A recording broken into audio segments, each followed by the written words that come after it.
Hello, welcome back to our channel. For today's video is how to optimize your Android phone for better performance. So first is know the gadget.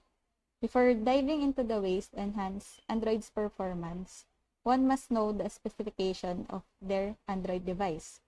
It is imperative to know the positives and drawbacks of a device. Second is update the Android software. Most Android smartphones will show up notifications for updates. Individuals using Android devices must ensure that they are using the latest firmware.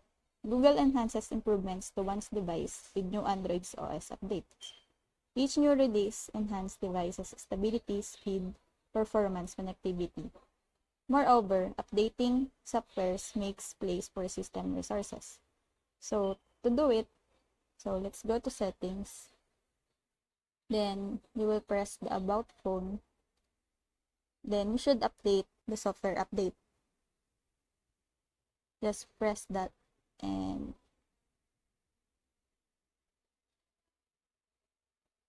just download the update. Next is disable unnecessary apps. One must note disabling and uninstalling apps are completely different. Disabling apps will remove apps from the home screen, limiting unnecessary apps usage and ensuring the best phone performance. Next is uninstall unused application. Moreover, users must uninstall unused apps. Such apps takes a lot of storage space and run background processes. One must also avoid installing antivirus and storage cleanup devices. So if you long press the app, you can see they're uninstalled. Next thing is free up storage.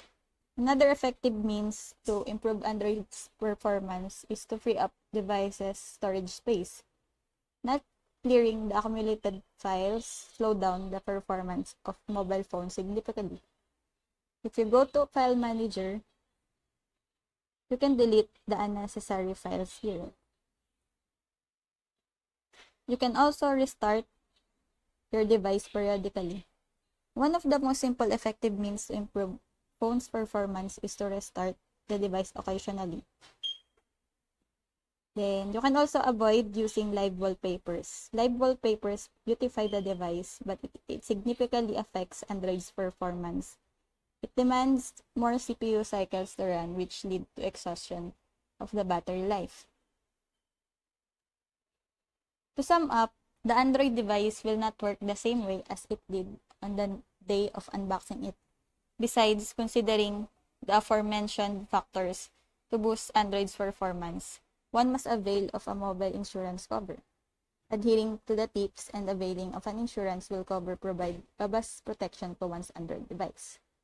So I hope that this video helps. If you have any questions or comments, kindly leave it in the comment section below.